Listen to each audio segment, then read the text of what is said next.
Hey, what's going on, everybody out there, and welcome to the Jettison with myself, Joey Rodakowski.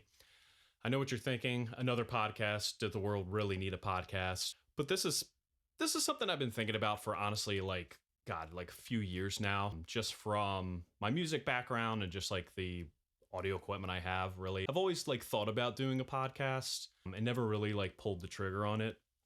Honestly, probably because there's so many freaking podcasts out there. But I wanted to know, one, if nothing else, for the fun of it, and two, just to share kind of like things with fitness that I've learned, just like life things, maybe like have some guests on, really just to have fun with it, honestly. So if you're watching this or listening and make it through the whole thing, really appreciate it. And if you want to share this, if you like it enough, appreciate that as well. I'm recording this on February 5th, 2025, and I turned 30 years old in 2 days on February 7th. And I really wanted to make it one of my goals this year to put out a podcast, and I wanted the first one to be on my birthday. So if you're listening to this, it's probably February 7th already, and I've released this podcast. In the spirit of turning 30, I thought for my first podcast, I would do kind of like a fun exercise where I just wrote down whatever came to mind of 30 lessons in 30 years. Some of these are tailored to fitness, like lessons I've learned, life lessons. Some might be a little cheesy and like cliche, and I'll like dive into why I put those as lessons. But hopefully you get something out of this. And if nothing else, just hear me ramble on, because that's what, everybody needs, is just to hear me ramble. So yeah, let's get started. I literally wrote these down in like probably like 20 minutes, just thinking what came to mind. And getting started, my first one I wrote down, which is probably one of the most cliche of all, is be present and live in the moment for my first lesson. We hear this all the time of like, oh, you got to be present, live in the moment, like, I guess YOLO, like in that. But really what and I know a lot of other people have struggled with, like with that first one, which is probably why I put it first, is a lot of times, if you're a daydreamer like me, like you could be, in a certain situation where like you should be like taking that particular situation all in and really being like in the pocket and in there and experiencing that. But you're thinking about something else, or you're thinking about your future, or you're letting your past like affect you, and just thinking about something like outside of what's currently going on. Obviously, that's like way harder put into practice than just like saying be present. And I think that's why I love like weight training, and guitar in particular is really good at this, is things like that. Like when you have, a heavy barbell on your back, you have no choice but to lock in and be in the moment. Like you can't have like going for a heavy squat and be thinking about like what you're going to eat. I mean, I guess you could, but like you're probably not going to have a very good like squat if it is really heavy. Like things like that, you're truly locked in. And then with guitar and music, for instance, when you get in kind of what people have talked about, of like that flow state where it's like, I've heard guitar players and myself describe like sometimes you almost feel like you're flying when you're like playing guitar, if you're truly like, 30 minutes into just like jamming, because the world does go away and you're really present in just that moment doing that thing. And I think there's a lot of value in that in other situations in life, being completely present with your friends, being completely present with your partner, being completely present at work. It's a lesson I've learned that I'm still working on myself. And I think a lot of other people out there could work on and improve their life in a good way in doing that. It's that cliche thing of like, tomorrow is never promised. Obviously it's like cliche to say. It even feels like cliche, like coming out of my mouth. But when you really break it down, it is like so true of like, if you're not like focusing on where you are right then and there, for instance, like doing this podcast and locking in with whatever it is in your moment, you could miss so much of your life just thinking about stuff that you're either not at yet or has already happened. So my number one lesson that I've learned, still working on, is to be present, and to really like live in the moment a little more, and to let yourself like have that freedom of having permission to be in the moment, right? Number two, this is literally taken straight out of Atomic Habits by James Clear, which is really a life-changing book for a lot of people, but is focused on daily habits and systems, not goals. With this, like, I don't know how other people are, but sometimes you can have almost like goal like fatigue where like you know, a lot of people like, all right, I set 10 goals for like the new year, and then you maybe hit like two of them. Goals are fantastic to set, but what James Clear really talks about in Atomic Habits, which I've just noticed has made such a powerful impact on my own life, is when you're like breaking down those goals and you just focus on like the day-to-day habit stacking and like what systems are in place, you're way more, one, it's easier to focus on and control than like the mountain of hitting a goal. um but it's just like that day to day, just actually you end up achieving your goals way more like accurately and actually achieving them than if you just like set a goal and you're not like really focusing on the day to day stuff. Like obviously like everything kind of comes back to fitness, like tracking, but I'm trying not to like make everything about tracking like fitness calories. But it's a really good like parallel, since fitness is a big goal people usually have, of, you know, if you're not doing the daily habit of eating healthy, focusing on your protein, tracking your calories when trying to lose fat, like you can have a goal of losing fat, but like if you're not doing that habit day to day, are you going to really achieve that goal? So it's like if you just kind of put your focus on what does today look like, what is my actual habits that I'm going through on a daily basis, just like focusing on those small things day to day, it basically, the mountain isn't as like high to climb in a sense if you just focus on those daily things. Finance tracking too, like, all right, I want to like, you know, hit this certain financial goal, and it's like, well, what are you doing on a daily basis tracking your budget, things like that. You know, your career, like work, like you have, you know, you want to get here, it's like, all right, well, what are the things you're doing on a daily basis and doing them well to go achieve that? So if you have not read Atomic Habits by James Clear, amazing book. Definitely puts it a lot better than I can. But that's my number two, is kind of changing your shift from focusing on goals to focusing on your actual daily habits and systems of what someone who achieved that goal would do, if that makes sense. Number three, everything you do, do well, and put good effort in everything you do. I found, and this is something I still struggle with, and I know a lot of other people struggle with, is like, I don't know, like certain house chores, like half-assing shit. I don't know, like raking leaves, for instance, like, or even like if you're at work and you're not putting in like 100% effort. I found that like if you don't, if you like half-ass certain stuff that you don't think matters, it starts to trickle into actual other areas of your life. I've found personally where like, you know, if you just kind of like half-ass, you know, building something or like half-ass work on your house, it's like that later down the line can come to like bite you in the ass,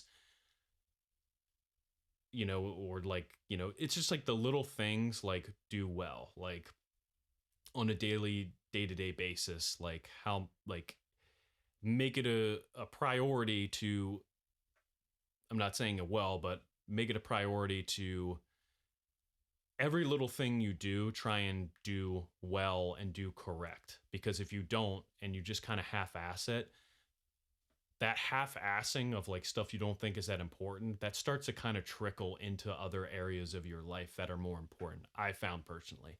And that is like something I still like, you know, sometimes you're still like lazy and you don't want to like do something like with possible effort. And I'm not saying like you're like locked into like fucking vacuuming your house or something like that. I'm just saying like full on do something and do it correctly. And if when you do the inverse of that, it starts to trickle into other areas of your life, I found. So another kind of cliche, but everything you do, do well. Number four, ask people questions and show genuine interest to people. This is a lesson I learned as a personal trainer when I was like full on personal training at a fitness studio, where I think a lot of people's default is they think like talking about themselves fills the air of conversation, so they're having good conversation.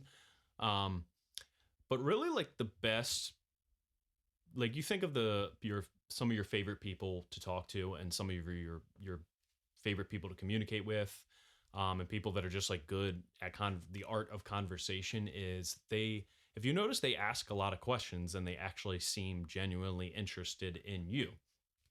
Um, I forget who has the quote, but there's a quote where people's favorite word in their language is their name because like it's important to them. So it's it's kind of sounds like super simple, and but like not a lot of people really do it like in conversation where you're genuinely interested in the other person, you're asking them questions about their life. If you do that, I guarantee you'll have better conversations and build better relationships in life. um I think that's actually straight out of the Dale Carnegie book, How to Win Friends and Influence People. But I kind of just learned that, where like I remember in a couple sessions, like I was just kind of filling the air of like talking about myself. And I actually was told like, oh, you like actually talk about yourself a lot. And I was like, especially like coming from like an introverted type person, I was like, I did not think I talked about myself that much. Um, but it really, that was a pivotal point in my life where I was like, oh, I really need to like focus on like, in conversation, I want to ask people what they're doing, you know what I mean?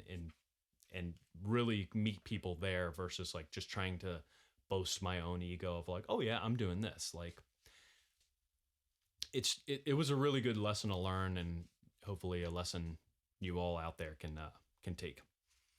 All right, number 5, stay out of debt. Um, this is a big one. Shout out to Dave Ramsey, but I made a lot of mistakes in my early 20s, just like financially with, which the typical American does, right? Like running up credit cards, you know, buying a car you really can't afford on, you can afford the monthly payment, but really like, is it the smartest financial decision? Things like that. Um, and honestly, like those early decisions in my 20s have affected like my later 20s to where you're like really trying to pull yourself out of debt. Luckily, I'm in a way, way better place than I was, thanks to finding somebody like a Dave Ramsey. Um, but just, if you're in debt, that's eating up your income. And when your income's being given to other people like banks and all these credit cards and stuff like that, you have less purchasing power and less power to save, less power to invest. So as a good rule of thumb, just stay out of debt. Tough lesson I learned the hard way, but a good lesson nonetheless, that hopefully you out there, please, please, please try and stay out of debt. Credit cards, car payments, meaning consumer debt. Obviously, like buying a house, not many people are at the position to buy a house cash. So you're going to have a mortgage and like quote unquote good debt like that. But stay out of consumer debt, please. Your life will be a lot better if you do that. I promise. Number 6, look people in the eye when you talk to them. Camera's kind of hard to focus on right in the eye since I'm like looking at the actual screen, but don't look down when you talk to people. Actually look in their eyes. Lesson I learned pretty young. Try to make good eye contact. But yeah, lesson out there.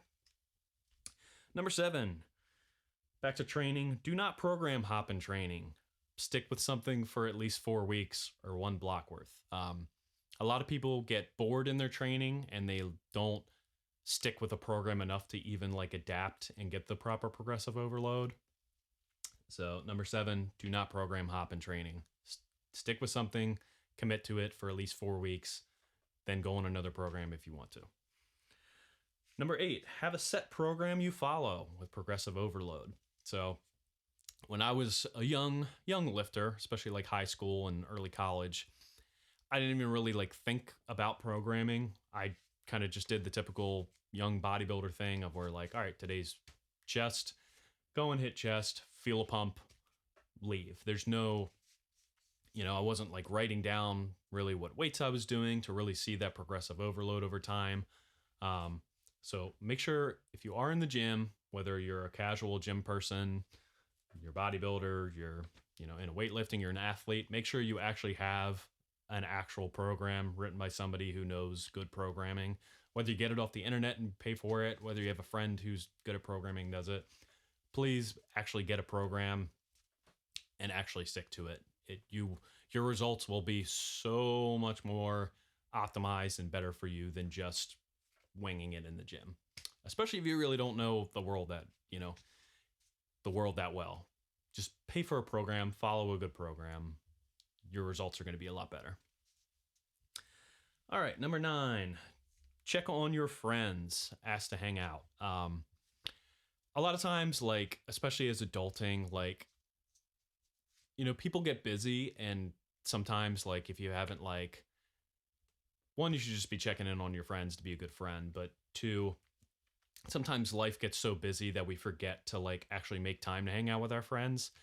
And some people will be like, oh, well, they haven't asked me to hang out, so, like, I'm not gonna, like, ask to hang out. Well, it'll just happen when it happens.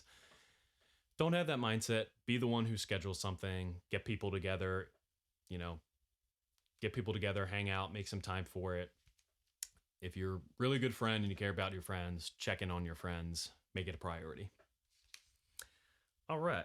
10, set quality time with your partner. So date nights, doing things. A lot of people, they go through life and they go through the motions, and you really do need to set, like, quality time schedule for your partner, for actual quality time, date nights, stuff like that you can both experience together, versus just, like, kind of rotting on the couch or just, like, being on your phone. Like, you really need to make an effort to actually, like, make that quality time and schedule a time and prioritize it to keep, relationship flourishing. So don't let yourself get, like, just so in the motions that you're not still dating your partner.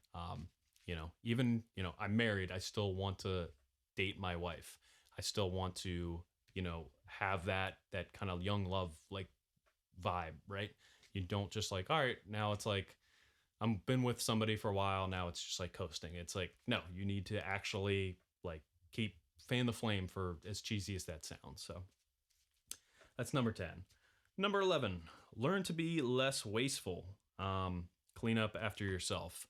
I will shout out my dad to this. I remember playing, like, Little League baseball, and a thing in Pasadena, Maryland, and, like, people just, like, the amount of trash that just, like, is left on a little, like, kids baseball field, like, from all the parents and stuff.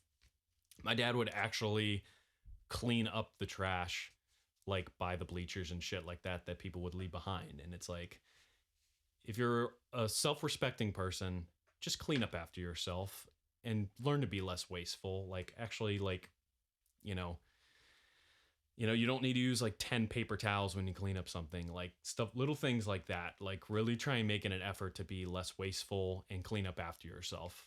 It's just a respect thing. I've never been to Japan, but I, like, hear all the culture stories of Japan, of how, like, clean their streets are, and how that culture really prioritizes, out of respect for other people, like, cleaning up their area. I guarantee if you come with that mindset of, like, I'm going to clean up after myself, I'm going to be less wasteful, I bet you your life will improve. Can almost guarantee it. All right, number 12, spend time with your elders. Learn what you can. Really, like, meaning, like, grandparents and stuff like that. There's a lot of lessons in that wisdom. I feel like our culture really does not respect wisdom of elders as much as it once did. And when my grandmother was still alive, I loved spending as much time as I could with her. And I'm glad I can sit here today and be like, I spent a lot of time with her up till, like, the last moments and stuff like that. So if you have a grandparent and you're lucky enough to still have a grandparent still alive you're close with, make an effort to spend time with them. They're going to gain as much out of it as you will. You might even gain more than them. So make an effort to do that. Spend time with your elders, listen to their stories, bring them dinner, make them lunch, stuff like that. All right, 13. This is kind of a quote I've seen on the internet before, but really rings home, is, if you need music at the beach, you're missing the point. Meaning, One, if you're like blaring music at the beach, you're ruining other people's time, most likely as well, because they don't necessarily want to hear the music you want to hear. But two, the beach is for, in my opinion, not to be too like, I don't know, hippie about it, is for listening to the waves, like looking at the tide, thinking about stuff, not being distracted. And I'm saying that as a musician. You're missing the point of relaxing and just like listening to the sounds of nature if you need music at the beach. So always really love that quote. Not sure if it's too cheesy, but always really love that. Number 14, walk the beach at night alone, or really anywhere in nature alone.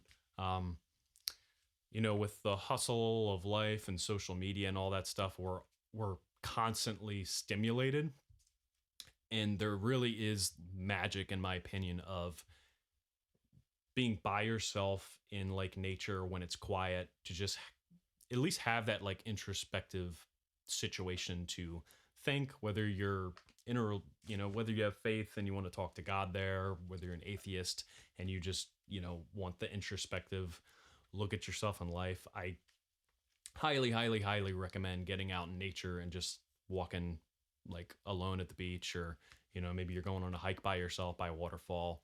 Highly, highly recommend. 15, halfway through, never stop being a student. Just because you're about to be 30 like I am, there's always something to learn in any situation. Always just come to life as, I want to learn as much as possible. I think that's self-explanatory. All right, 16, learn, live, pass on. Straight from Dave Tate and Lead FTS.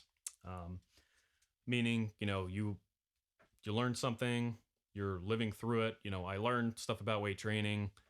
I go and actually like go through the motions of learning weight training and all the pitfalls that happen with that. Now I need to pass it on to the next generation so they can learn.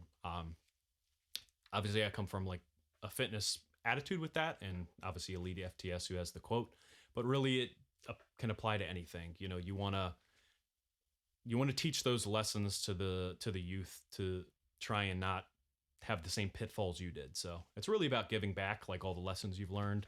Hence why I kind of like doing this podcast. But yeah, that's basically my lesson there that I've learned from, shout out to Dave Tate. 17, do proper warm-ups before lifting. So many folks do not warm up properly. You need at least, at a minimum, 5 minutes of warming up before you're lifting. Ideally like 10 minutes of doing movements that are getting your heart rate up, getting blood in your muscles and your joints, stuff like that. And ideally a warm-up that's targeted to what you are specifically going to do that day. So that's number 17. Number 18, do not neglect mobility. Mobility should be part of your training. You don't necessarily have to keep it separate from a workout. You can do mobility before or after a workout, or completely separate, but do not neglect your mobility. Good lesson there. 19, mindset is everything. You are what you think about. This is true in pretty much every aspect of life. Another kind of like cliche quote we hear, but it is true. Like, for instance, you can go into, I'll use weight training as an example. Like, you can go into doing a squat and be like, this sucks, and then it probably is going to suck. Or you can go into it with a mindset of, I'm going to fucking kill this movement. And then I guarantee you the latter, even if it feels like shit, it's going to go better than coming in with kind of the mindset of like, oh, this sucks. Obviously so much easier said than done. But really, if you think something's going to suck, it's probably going to suck. If you think I'm going to own this, there's a good chance you're going to own it. So, this is something that like I've had to like sometimes catch myself of, where like, I'm in a complainy, like tired mood, like from work. And it's like, you just have to shift that mindset, into, thinking about, not just positivity, but thinking about like actually conquering and that ownership mentality versus like thinking something's going to suck. Not to be too much of an optimist, because obviously like too much of an optimist, like that can be really annoying because there are situations in life that are negative situations, right? Um, but just trying to like really focus on your mindset as well when you approach things is kind of a lesson that I've learned, and it really is like it really does feed everything of like what you think about becomes what you are, um, and something I still like try and struggle and get over that struggle, but it is something that is definitely a lesson that I'm learned and still working on. Number 20, totally unrelated, but sell your junk on eBay or Facebook Marketplace.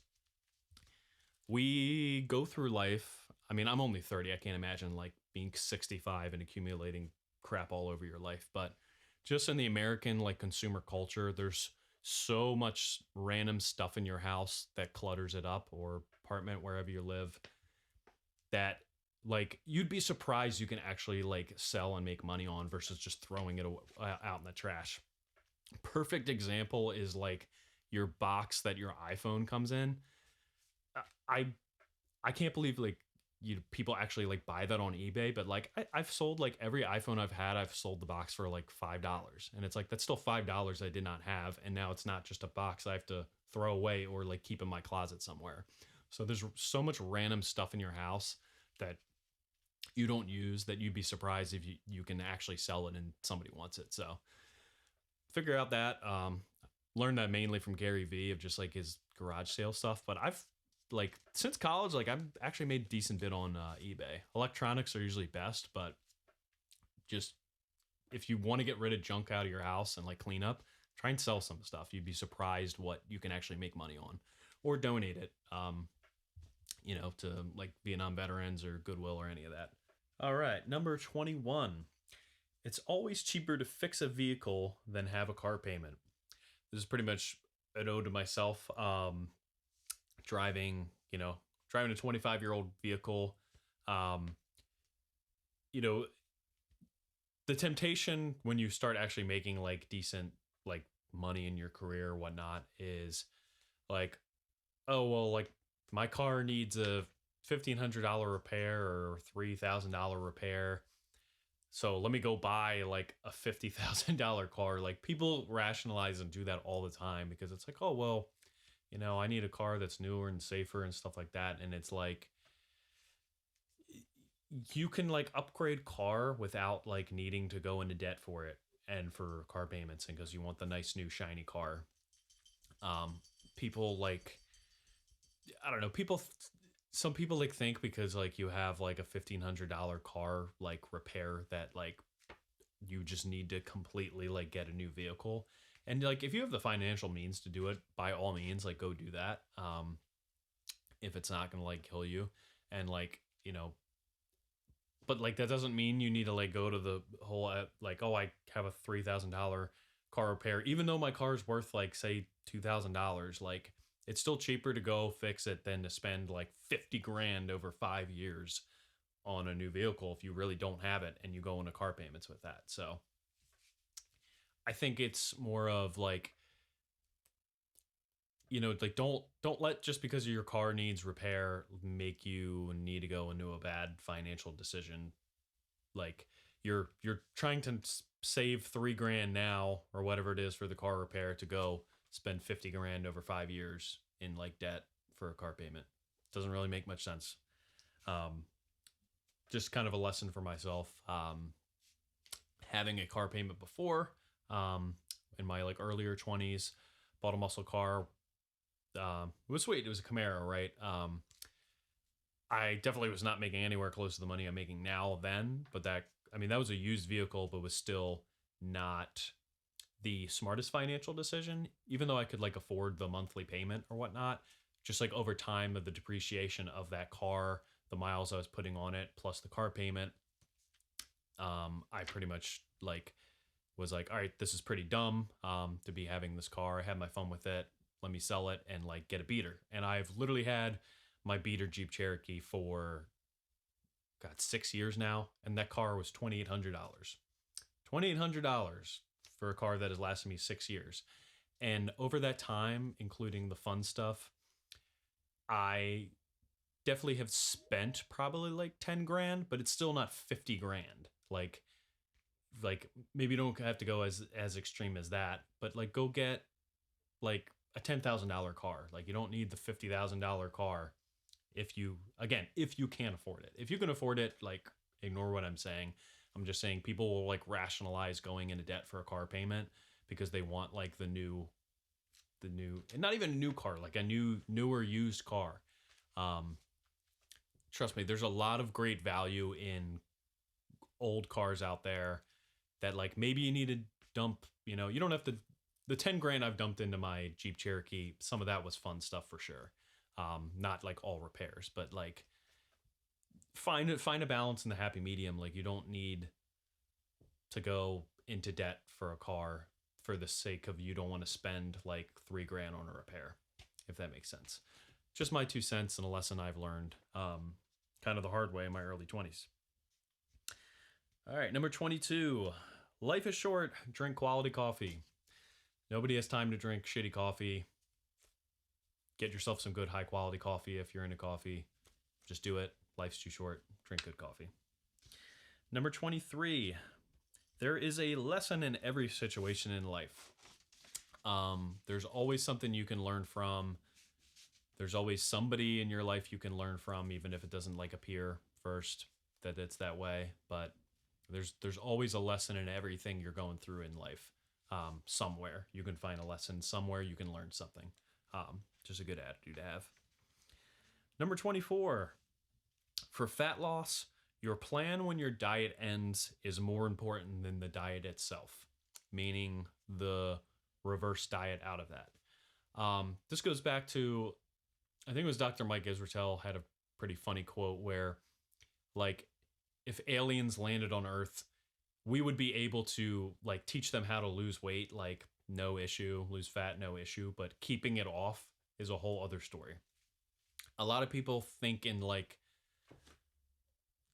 all right, this is my diet. Like, once I do this, like, success, I have hit my diet. But it's like, you need to think, like, if you're serious about keeping the weight off or keeping that goal continuing, you need to have a plan of action when your diet ends. And that arguably of how you reintroduce yourself into normal life and those habits is more important than the 12 weeks or whatever you were, on that diet.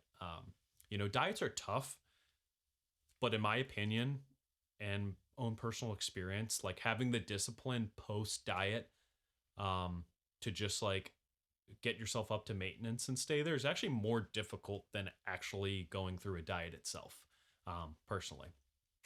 And obviously this isn't like relating to bodybuilding. Bodybuilding, you're obviously like bulking and cutting, which I still do myself, but for folks who like are trying to get to a fat loss goal and keep it off, you need to have that plan of action when you're finished. I have yo-yo dieted a bunch of times, not by design, just because, I was like hitting my goal, got down to the diet, and then it was just like you take your hands off the wheel and then you're just back to your old habits. So super, super important lesson in that. Number 25. Every day and everything you do counts. This is similar to one of my earlier ones on everything you do well, but every day of your life and everything you do, you need to count that as that is still part of your life. Everything you do, every situation, it all stacks up. And you can put that in a positive light is like even things that don't seem like they're that big of a deal are like they do count towards like, you being a good person, for instance, like you holding the door for somebody, you putting your shopping cart away, like all of those things add up. Every day counts, every moment counts.